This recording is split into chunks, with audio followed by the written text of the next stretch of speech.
हिंदी में एक मुहावरा है, जैसी सोच वैसी करनी।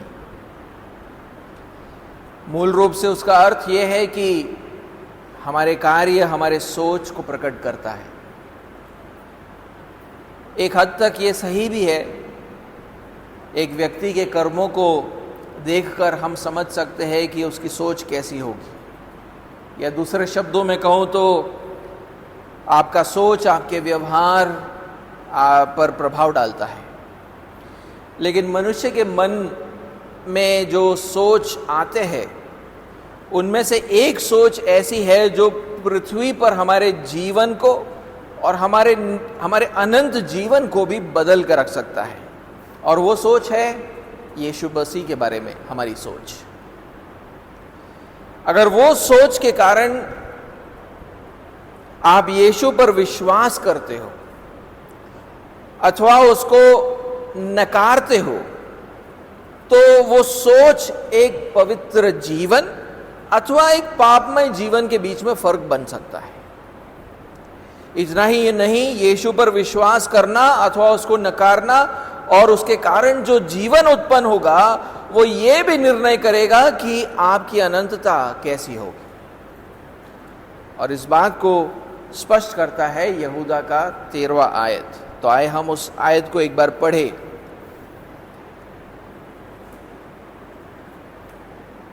लिखा है, समुद्र की भयानक लहरें जो अपनी लज्जा का फेन अथवा झाग उछालते हैं, मार्ग से भटके हुए ग्रह जिनके लिए अनंत काल तक घोर अंधकार रखा गया है। फिर से पढ़ूंगा, समुद्र की भयानक लहरें जो अपनी लज्जा का फेन उछालते हैं, मार्ग से भटके हुए ग्रह जिनके लिए अनंत काल तक घोर अंधकार रखा गया है। तो आज का जो पहला बिंदु है वो है समुद्र की भयानक लहरें। यहूदा ने अनेक प्रकार के उपमाओं का प्रयोग करके झूठे भविष्यवक्ताओं का वर्णन किया है। वो झूठे भविष्यवक्ता जो छुपके से कलीसिया में आ मिले थे। अगर आपको याद होगा तो 12वें आयत में पिछले हफ्ते उन्होंने उनको क्या बुलाया था? निर्जल बादल, पतझड़ के निष्फल पेड़, इस तरह उसने उनका वर्णन किया था। अब 13वें आयत में अब उसी ऐसे ही उपमाओं को जारी रखते हुए वो उनका और वर्णन करता है। यहां पर दो और पदों का इस्तेमाल करता है। कहता है कि वो समुद्र की भयानक लहरें हैं और मार्ग से भटके हुए ग्रह है। तो हम एक एक करके इन पदों को समझने का प्रयास करेंगे। पहले तो ये समझने का प्रयास करेंगे कि वो उनको समुद्र के भयानक लहरें क्यों बताता है। ये समझना जरूरी है कि समुद्र के लहरों को हवाएं उठाती हैं। आप वचन में जहां पर भी लहरों की बात होती है वहां पर अक्सर हवा भी होगा। हवा ही लहरों को उठाती है समुद्र में। यहूदा ने, आपको अगर याद होगा तो 12वें आयत में हवा के बारे में बात किया था, और वहां पर हमने सीखा था कि हवा जो शब्द है वो गलत उपदेश अथवा झूठी शिक्षा की ओर इशारा करता है। जो झूठे भविष्यवक्ताओं उपदेशकों की प्रेरणा थी। झूठे भविष्यवक्ता, प्रचारक गलत उपदेश, झूठी शिक्षा की प्रेरणा से चलते हैं। इसलिए पौलुस एफेसियों के 4 अध्याय 14वें आयत में कहता है कि उपदेश के हरेक झोंके से अथवा हवा से, मेरे ख्याल से जब यहूदा यहां पर झूठे उपदेशकों को समुद्र की भयानक लहरें बताता है तो वो यहां पर गलत उपदेश अथवा झूठी शिक्षा की उपस्थिति के और भी इशारा कर रहा है। गलत उपदेश, झूठी शिक्षा ही झूठे भविष्यवक्ताओं को चलाता है। जो छुपके से कलीसिया में आ मिले हैं। लेकिन इस बार वो इन हवाओं की या गलत उपदेशकों की एक अलग प्रभाव या असर के बारे में यहां पर बात कर रहा है। 12वें आयत में उसने कहा था, गलत उपदेश अथवा झूठी शिक्षा झूठे भविष्यवक्ताओं को कलीसिया के लिए निकम्मे बना देते हैं। जैसे हवा बादलों को उड़ा ले जाती है, उसको बरसने नहीं देती, वैसे ही गलत उपदेश झूठे भविष्यवक्ताओं को कलीसिया को बांधने से रोकता है। उनकी शिक्षा कलीसिया के लिए कोई उपयोग नहीं, वो निकम्मे हैं, उनकी सेवकाई कलीसिया के लिए कोई काम का नहीं। लेकिन आज 13वें आयत में वो कहता है, झूठे भविष्यवक्ता समुद्र की भयानक लहरों की तरह है, जो अपनी लज्जा का फेन अथवा झाग उछालते हैं। ये बोलकर कि वो अपनी लज्जा का झाग उछालते हैं, वो यहां पर गलत उपदेश के असर अथवा प्रभाव को दर्शा रहा है। एक अलग प्रभाव, एक अलग असर को यहां पर वो दर्शा रहा है। तो लेकिन यहां पर ऐसे कहने का मतलब क्या है कि वो अपनी लज्जा का झाग उछालते हैं। अगर आप समुद्र तट पर गए हो, जब तेज हवाएं समुद्र में भयानक लहरों को उत्पन्न कर रही है, आप देखोगे कि वो भयानक लहरें समुद्र तट पर फेन अथवा झाग छोड़ जाती है। अगर आप बीच पे गए हो तो आपने देखा होगा ये। और ये झाग लहरों और समुद्र में पड़े हुए गले हुए जैविक पदार्थ के टकराने से उत्पन्न होता है। नहीं, समुद्र की लहरें जब समुद्र में मरी हुई गली हुई वस्तुओं के साथ टकराती है, तो वो जो टकराव है वो इस झाग को उत्पन्न करता है। इंग्लिश में उसको सी फोम भी कहते हैं। गले हुए जैविक पदार्थ में शामिल होता है गलते हुए शैवाल, या इंग्लिश में उसको बोलते हैं एल्गी, जो समुद्र तट पर हरे रंग का होता है। तो वो शामिल होता है। जब वो मरकर गल जाता है वो शामिल होता है। मरे हुए पौधे अथवा जानवर जैसे जैविक स्रोत भी उसके अंदर मिले हुए होते हैं। तो समुद्र के पानी का मानवीय प्रदूषण भी इसका एक कारण होता है। लेकिन मूल रूप से जब समुद्र के बड़ी लहरें समुद्र में पड़े हुए गलने वाले वस्तुओं से टकराकर इस झाग को उत्पन्न करता है, जो फिर समुद्र तट पर इकट्ठा होता है। इसीलिए यहूदा यहां पर कहता है, समुद्र की भयानक लहरें अपनी लज्जा का फेन उछालते हैं या झाग उछालते हैं। यहूदा फेन को लज्जा के समान देखता है। वो लज्जा जिसका अनुभव झूठे भविष्यवक्ताओं को करना चाहिए उनके पापमय जीवन के कारण। जैसे तेज हवाएं समुद्र में भयानक लहरों को उत्पन्न करता है और जिसके कारण समुद्र तट पर फेन जो है इकट्ठा होता है, गलत उपदेश झूठे उपदेशकों को खड़ा करता है, जो अपने जीवन में पापमय कार्यों को करते हैं जिसके कारण उनको लज्जा होनी चाहिए। मैं बाइबल से कुछ ऐसे उदाहरण देना चाहता हूं जहां पर लज्जा शब्द का प्रयोग पापमय जीवन के संदर्भ में इस्तेमाल किया गया है। दूसरे कुरिन्थियों का चौथा अध्याय और उसके पहले 2 आयतों को पढ़ें। इसलिए जब हम पर ऐसी दया हुई कि हमें यह सेवा मिली, तो हम हियाव नहीं छोड़ते, परंतु हमने लज्जा के गुप्त कामों को त्याग दिया और न चतुराई से चलते और न परमेश्वर के वचन में मिलावट करते हैं, परंतु सत्य को प्रकट करके परमेश्वर के सामने हर एक मनुष्य के विवेक में अपनी भलाई बैठाते हैं। अब पौलुस यहां पर कहता है कि उसने और तीमुथियुस ने लज्जा के गुप्त कामों को त्याग दिया है, क्योंकि परमेश्वर के वचन के प्रचार अथवा शिक्षा देने में वो अपने सुनने वालों से छल नहीं करते, अर्थात चतुराई से पेश नहीं आते, यानी उनसे कुछ छुपा कर नहीं रखते, उससे उन्हें कुछ कम नहीं बताते या ज्यादा नहीं बताते। परमेश्वर के वचन में वो मिलावट नहीं करते, तोड़ते मरोड़ते नहीं है वचन को, जैसा है वैसा ही प्रस्तुत करते हैं, बल्कि सत्य को प्रकट करते हैं। जिसका मतलब है कि अगर कोई प्रचारक अथवा उपदेशक परमेश्वर के वचन में मिलावट करे अथवा अपने सुनने वालों से छल करे, तो आपको उनको ऐसे कामों के लिए लज्जित होने की जरूरत है। इसीलिए वो कहता है कि हमने लज्जा के कामों को त्याग दिया है, हम ऐसी चीजों को नहीं करना चाहते जिससे हमें लज्जा हो। तो आप देख रहे हो यहां पर कि पौलुस और तीमुथियुस को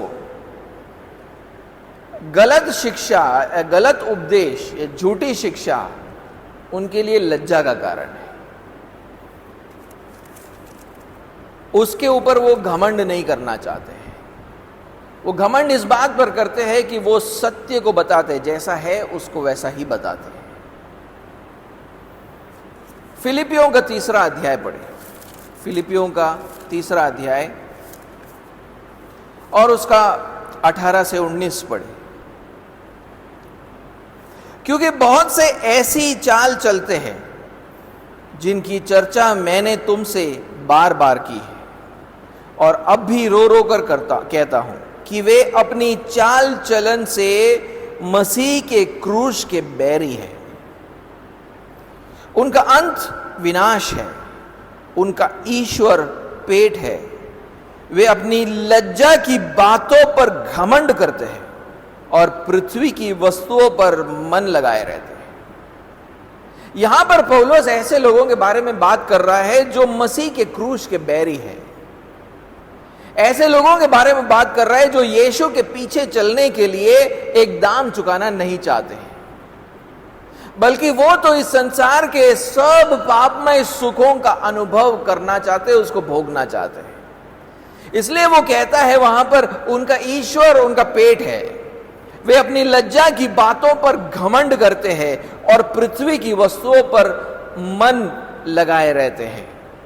वो अपनी लज्जा पर घमंड करते हैं, उसका मतलब है कि अपने पापमय कार्यों पर वो लज्जित नहीं होते हैं, बल्कि उस पर घमंड करते हैं। तो एक साइड पर पौलुस और तीमुथियुस अपने पापमय कार्यों पर उनको लज्जा आती है, इसलिए वो करते नहीं है।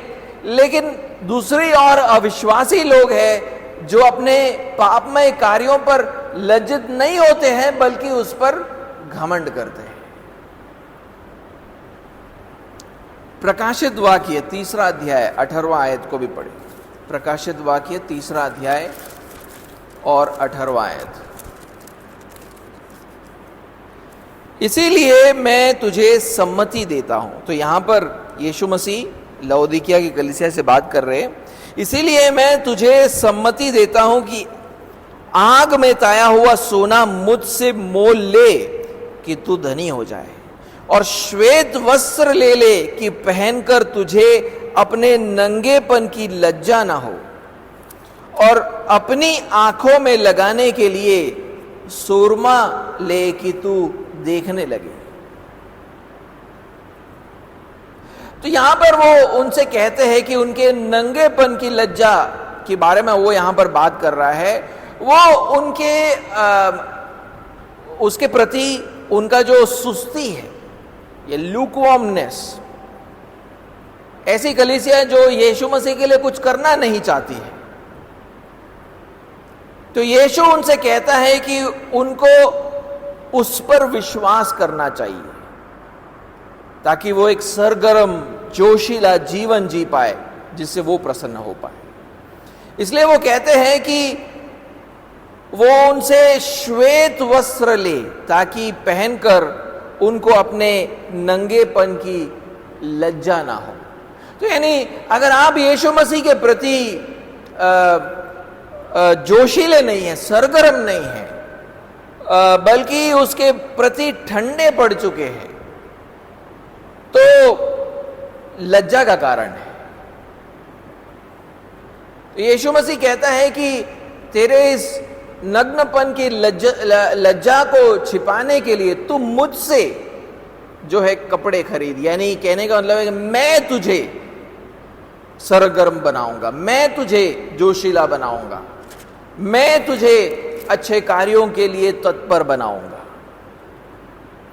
तो देख रहे, तो एक बात हमें समझ आती है कि विश्वासियों को पाप करने पर लज्जा आती है, अविश्वासियों को पाप करने पर कोई लज्जा नहीं आती है, बल्कि वो उस पर घमंड करते हैं। तो यहूदा यहां पर क्या कह रहा है? यहूदा हमारे आयत में कह रहा है कि झूठे भविष्यवक्ता भले वो मसीह होने का दावा तो करते हैं, लेकिन वो सच में ये विश्वास नहीं करते थे कि यीशु उनका प्रभु है। और यही उनका गलत उपदेश था जो उनको चलाता था। उनके जीवन को चलाने वाला गलत उपदेश यही था कि वो ये नहीं मानते थे कि यीशु प्रभु है। क्योंकि वो विश्वास नहीं करते थे कि यीशु उनका प्रभु है, इसलिए वो अपने जीवनों में अनेक पापों को करते थे। और उनमें से सबसे मुख्य पाप ये था कि ये लोग ऐसी चीजें सिखाते थे जो खुद प्रभु यीशु मसीह ने नहीं सिखाई थी।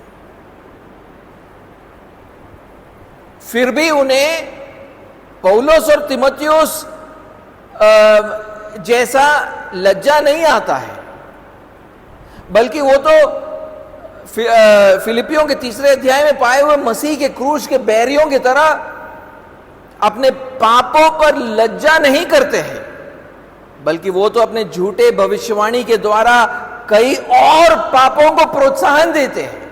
झूठी भविष्यवाणी तो करते हैं, झूठी भविष्यवाणी के साथ और बाकी सब चीजों को प्रोत्साहित करते हैं। जैसे कि हमने सीखा, वो समलैंगिकता को प्रोत्साहित कर रहे थे अपनी भविष्यवाणी के द्वारा, वो स्वर्गदूतों की निंदा करते थे अपने भविष्यवाणी के द्वारा।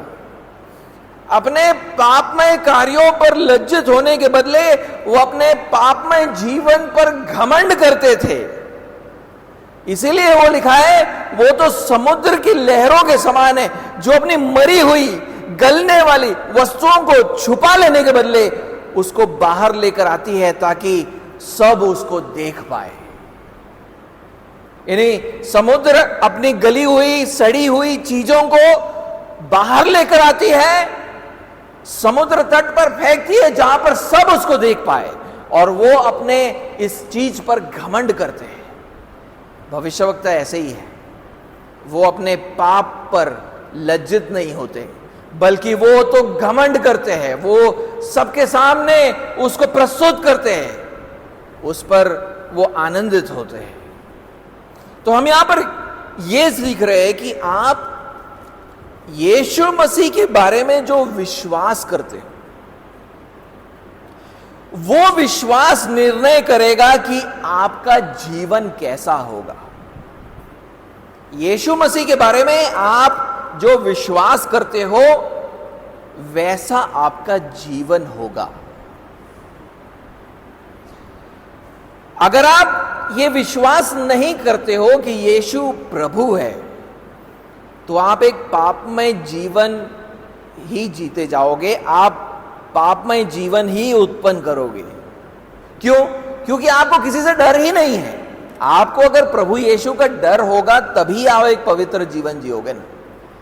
प्रभु यीशु मसीह का डर ही नहीं है तो एक पापमय जीवन ही उत्पन्न हो सकता है ऐसे व्यक्ति के जीवन से। आपने पापमय जीवन पर लज्जा अनुभव करने के बदले आप उस पर घमंड करोगे। अपने पापमय जीवन से मुंह मोड़ने के बदले आप अपने उस राह पर आगे बढ़ते जाओगे।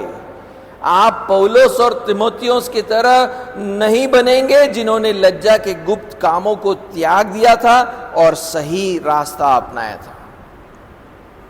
एक बार एक पासबान ने मुझसे कहा था, डॉक्ट्रिन अथवा उपदेश महत्वपूर्ण नहीं है, हम कैसा मसीह जीवन जीते हैं वो महत्वपूर्ण है।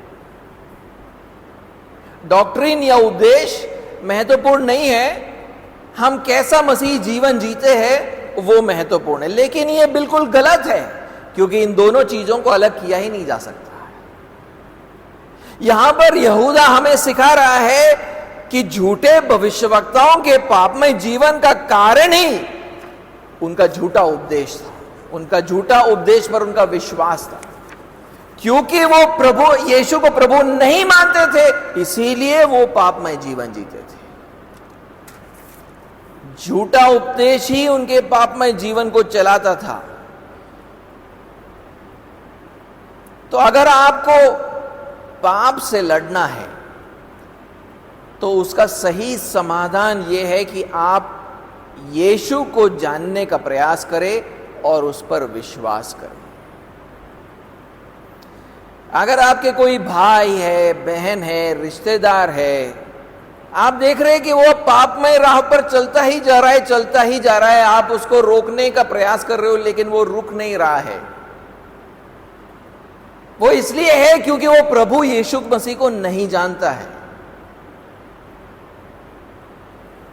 वो यीशु को प्रभु की तरह जानता ही नहीं है, इसलिए उसको उसके मन में किसी का भय ही नहीं है। तो इसीलिए वो पापमय जीवन को उत्पन्न करता जाता है। उसको रोकने का एक ही तरीका है, आप उसको सुसमाचार बताकर दो, यीशु मसीह के बारे में उससे बात करो, उसके साथ बैठकर सुसमाचार को पढ़ो और उसको समझा कर दो कि यीशु मसीह कौन है। क्योंकि जो व्यक्ति यीशु के आत्मा की खूबसूरती को देखता है वो अपने आत्मा के बदसूरती को देख पाता है। जो व्यक्ति यीशु के दीनता को देखता है वो अपने घमंड को देख पाता है। जो व्यक्ति यीशु के बलिदान को देखता है वो अपने ही स्वार्थ को देख पाता है। जो व्यक्ति यीशु के सामर्थ को देखता है वो अपने ही कमजोरी को देख पाता है। और तब उनको उनके पापमय जीवन पर लज्जा होगी, वो पश्चाताप करेंगे, यीशु मसीह पर विश्वास करेंगे और तभी यीशु मसीह आपको आपके पापमय अवस्था से बचाएगा और आपको इस पृथ्वी पर एक पवित्र जीवन जीने में मदद करेगा। तो देख रहे, आप जो विश्वास करते हो वैसा ही आपका जीवन होगा। अगर आप यीशु मसीह पर विश्वास करोगे तो पवित्र जीवन उत्पन्न होगा। अगर आप विश्वास नहीं करोगे तो एक पापमय जीवन उत्पन्न होगा। इसीलिए उपदेश और जीवन के बीच में एक कनेक्शन है। उपदेश सच्चा होगा तो जीवन अच्छा होगा, उपदेश झूठा होगा तो जीवन पापमय होगा। इसीलिए आप अपना ध्यान यीशु मसीह पर लगाएं, यीशु मसीह को समझने और जानने में लगाएं। दूसरा आज का बिंदु, मार्ग से भटके हुए ग्रह। मार्ग से भटके हुए ग्रह। यहूदा झूठे भविष्यवक्ताओं के बारे में जो अगला उपमा का प्रयोग करता है वो ये है कि वो मार्ग से भटके हुए ग्रह है। अब ज्यादातर अनुवाद, ज्यादातर नहीं, लगभग इन्हें मैं कहूं तो सारे ही अनुवाद भटकते तारे कहता है। भटकते तारे या तारागण। मैं यहां पर क्या कर रहा हूं? भटकते ग्रह।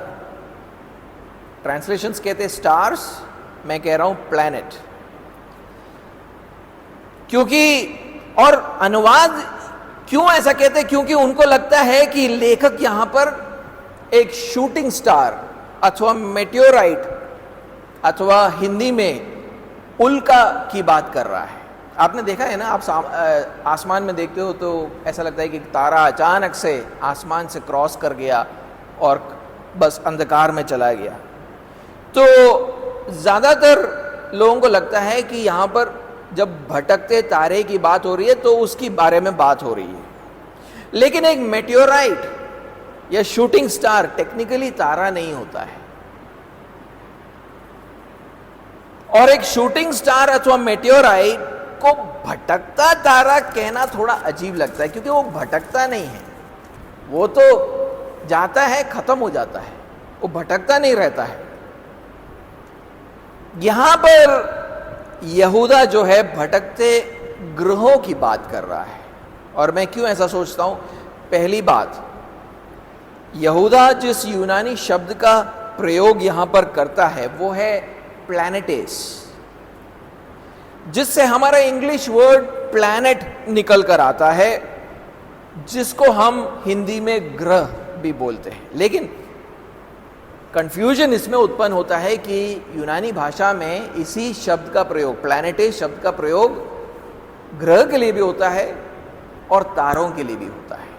लेकिन मेरा यहां पर कहना है कि यहां पर एक ग्रह की बात हो रही है। दूसरी बात, सिर्फ ऐसा नहीं कि मैं ही ऐसा सोचता हूं, दूसरे भी स्कॉलर्स हैं जो कहते हैं कि यहां पर ग्रह की बात हो रही है, न तारों की।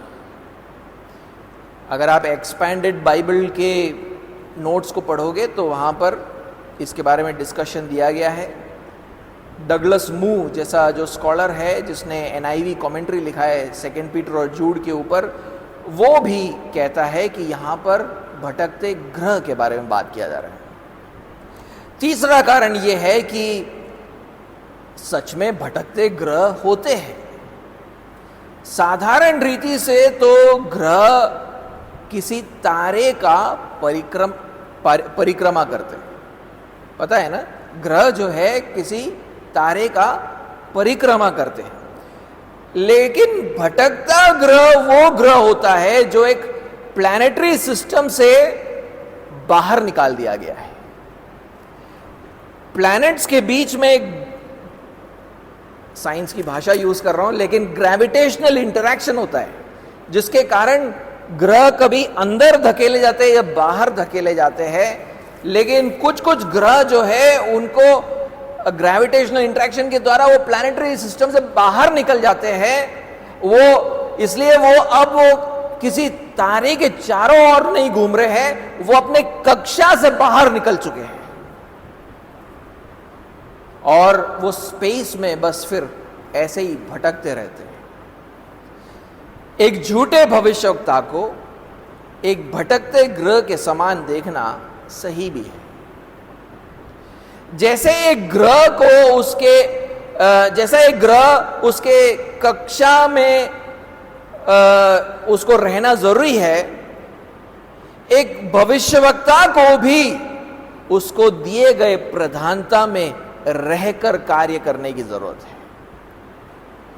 और उसकी प्रधानता यह है कि वो वही बोले जो प्रभु यीशु ने बोला है। ये उसकी कक्षा है, उसको इस कक्षा में बने रहना है। वो ऐसा कुछ नहीं बोल सकता जो प्रभु यीशु ने नहीं बोला है। इसके बदले वो अगर ऐसी बातों को बोले जिसको प्रभु यीशु ने नहीं बोला है, तो उसका मतलब यह है कि वो भविष्यवक्ता भटक चुका है, वो अपनी कक्षा से बाहर जा चुका है। प्रेरित पतरस देखिए झूठे भविष्यवक्ताओं के बारे में क्या कहता है। दूसरे पतरस उसके दूसरे अध्याय और उसके 15वें आयत को पढ़े। दूसरा पतरस दूसरा अध्याय 15वां आयत। वे सीधे मार्ग को छोड़कर भटक गए और बओर के पुत्र बिलाम के मार्ग पर हो लिए हैं, जिसने अधर्म की मजदूरी को प्रिय जाना। यहां पर पतरस कहता है कि ये झूठे भविष्यवक्ता अपने सीधे मार्ग को छोड़कर भटक गए। जिसका मतलब है कि वो इन ग्रहों के समान है जो अपनी कक्षा से को छोड़कर भटक चुके हैं। They are out of their orbit, वो भटक गए, दे आर वॉन्डरिंग। उसीलिए पतरस कहता है झूठे भविष्यवक्ता भटक गए हैं। और वो कैसे भटक गए हैं? पतरस कहता है बओर के पुत्र बिलाम के मार्ग पर हो लिए हैं। तो यानी अब उन्होंने अलग ही मार्ग पकड़ लिया है, और उनका मार्ग क्या है? अधर्म की मजदूरी को उन्होंने प्रिय जाना है। यानी कि कहने का मतलब है कि अपने निजी स्वार्थ के लिए बिलाम भविष्यवक्ता के समान हो गए हैं, क्योंकि वो ऐसी बातों को बोलते हैं जो प्रभु यीशु ने उनसे नहीं कहा है। और क्योंकि ये झूठे भविष्यवक्ता भटक गए हैं, वो प्रभु यीशु के न्याय का सामना करेंगे। उसीलिए यहूदा हमारे आयत में कहता है जिनके लिए, यानी ये भटकते ग्रोहों के लिए बात कर रहे, जिनके लिए अनंत काल तक घोर अंधकार रखा गया है। ये मुझे याद दिलाता है कि यहूदा ने बलवई स्वर्गदूतों के बारे में 6वें आयत में ऐसी ही बातें कही थी। अगर आपको याद हो तो एक बार उसको पढ़े। 6वें आयत में क्या कहा था? लिखा है, और वैसे ही जिन स्वर्गदूतों ने अपने पद को स्थिर न रखा वरन अपने निज निवास को छोड़ दिया। अब पढ़कर ऐसे ही लग रहा है नहीं, ग्रहों की बात हो रही है जो भटक गए हैं, वैसे ही ये स्वर्गदूत भी भटक गए थे। उसने उनको भी उस भीषण दिन के न्याय के लिए अंधकार में, जो सदा काल के लिए है, बंधनों में रखा हुआ है। हमने वहां पे सीखा था कि जो कोई भी प्रभु द्वारा दिए गए प्रधानता में स्थिर नहीं रहता है, उनको नरक भेज दिया जाएगा, और वहां पर वो प्रभु यीशु के आखिरी न्याय का इंतजार करेंगे। झूठे भविष्यवक्ताओं ने भी वही किया है जो उन स्वर्गदूतों ने किया था। वो भी अपने प्रधानता में नहीं बने रहे, क्योंकि उन्होंने ऐसी बातें बोली है जो प्रभु यीशु ने नहीं कही है। इसलिए उनकी समानता भटकते ग्रहों से और ऐसे स्वर्गदूतों से की गई है जो अपने प्रधानता में बने नहीं रहे। और जब प्रभु यीशु मसीह वापस आएंगे, ऐसे सब लोग दंड को पाएंगे। वो अपना दंड उन सब प्राणियों पर उंडेलेंगे जो अपने प्रधानता में नहीं बने रहे, और उनका दंड अनंत काल के लिए होगा। यानी प्रभु यीशु ने आपको कहा है कि इस तरह रहना है। अगर आप इस तरह नहीं रहोगे, आप अपने कक्षा से बाहर निकल जाओगे, आप अपने प्रधानता से बाहर निकल जाओगे, आप अपनी मन मर्जी करोगे, तो प्रभु यीशु मसीह का दंड आ रहा है। जो लोग पवित्र शास्त्र में दिए गए यीशु की इच्छा को समझते हैं फिर भी उसके इच्छा को नकारते हैं, वो लोग उसके प्रभुत्व को ठुकरा रहे हैं। और जो लोग अपने जीवन में यीशु के प्रभुत्व को समझते हैं और फिर भी उसके विरुद्ध बलवा करते हैं, उनकी अनंत अवस्था का निर्णय हो चुका है। उसीलिए यहूदा हमारे आयत में कहता है जिनके लिए अनंत काल तक घोर अंधकार रखा गया है, मतलब सुनिश्चित किया गया है, रिजर्व किया गया है। नरक में उनका जगह रिजर्व हो चुका है। आप प्रभु यीशु मसीह को जानो, उसको और उसके प्रभुता को जानो और उसके खिलाफ बलवा करोगे तो आपका जगह पक्का हो जाता है। नरक में आपका सीट रिजर्व हो जाता है, जिसका मतलब यह है कि जो कोई भी यीशु के प्रभुत्व से बलवा करेगा उनके लिए अनंत काल तक नरक सुनिश्चित किया गया है। जब वो मरेंगे उनको नरक भेज दिया जाएगा, जहां पर वो अनंत काल तक दुख सहेंगे। हम यहां पर ये सीख रहे हैं कि हम यीशु के बारे में जो विश्वास करते हैं उसका असर सिर्फ हमारे जीवन तक, पृथ्वी के इस जीवन तक सीमित नहीं है, बल्कि वो हमारे अनंतता पर असर डालेगा।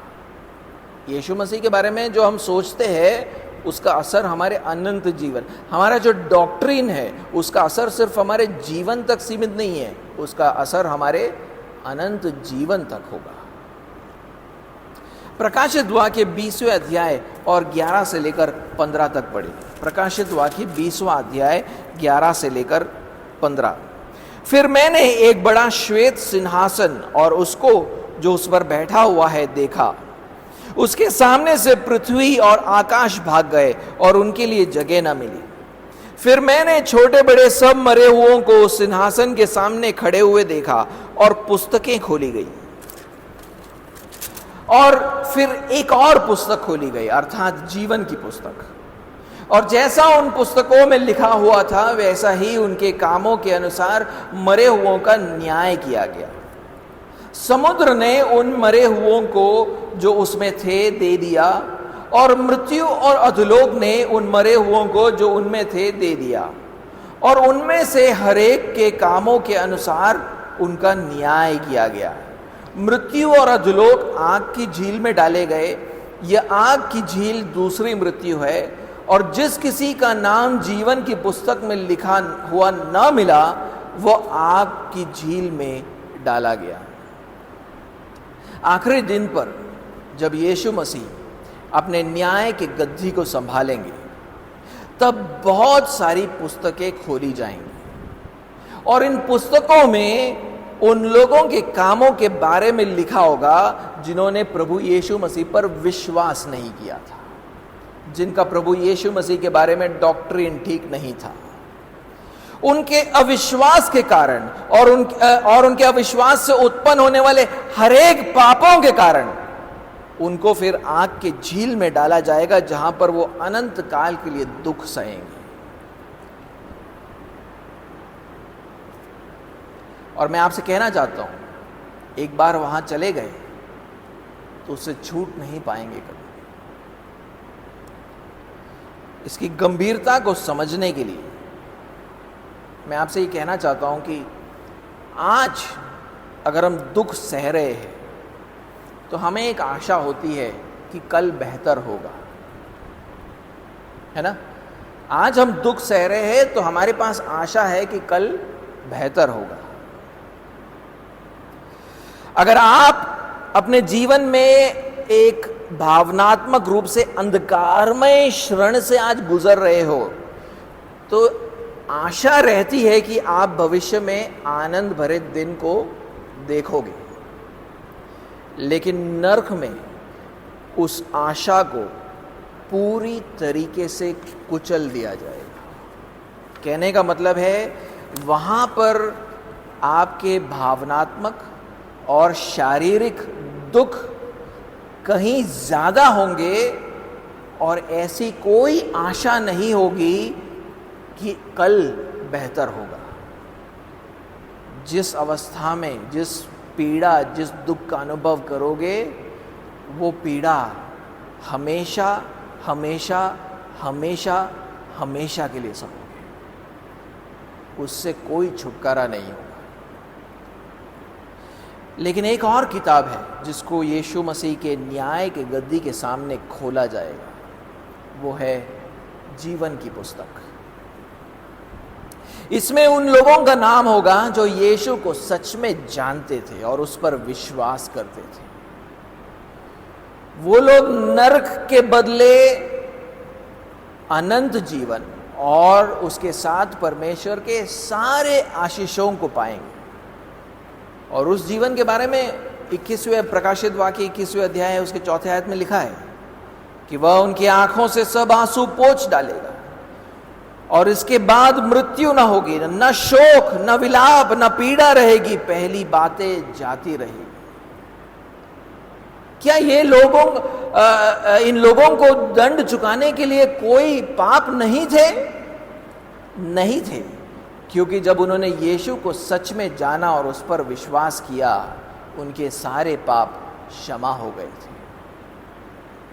तो मेरे पास आपके जीवन के लिए केवल एक मुख्य आवेदन है। आपका सारा जीवन यीशु को जानने और उस पर विश्वास करने पर लगाए। आपका सारा जीवन यीशु को जानने और उस पर विश्वास करने पर लगाए, क्योंकि आपका अनंत जीवन उस पर निर्भर है। आप बाइबल उठाएं और एक ही बात पर आप ध्यान लगाए कि ये मुझे यीशु मसीह के बारे में क्या सिखाता है। जब आप ऐसा करोगे, आपके जीवन के बाकी सब पहलू अपने सही जगह पर गिरने लगेंगे। इस पृथ्वी का जीवन और आपका अनंत जीवन भी सही जगह पर होगा। तो इसीलिए किताबें ऐसी पढ़े जो आपको यीशु मसीह के बारे में सिखाए। ऐसे दोस्त बनाएं जो यीशु से प्रेम करते हो। ऐसे मेंटर्स की खोज करें जो आपसे ज्यादा यीशु को जानते हैं। आप अपने जीवन का मुख्य उद्देश्य ही ये बना लो कि मुझे यीशु को जानना है और उस पर पूरी तरीके से विश्वास करना है, क्योंकि बाकी सब कुछ उस पर निर्भर है। आज का दिन उस पर निर्भर है और आपकी अनंतता भी उस पर निर्भर है।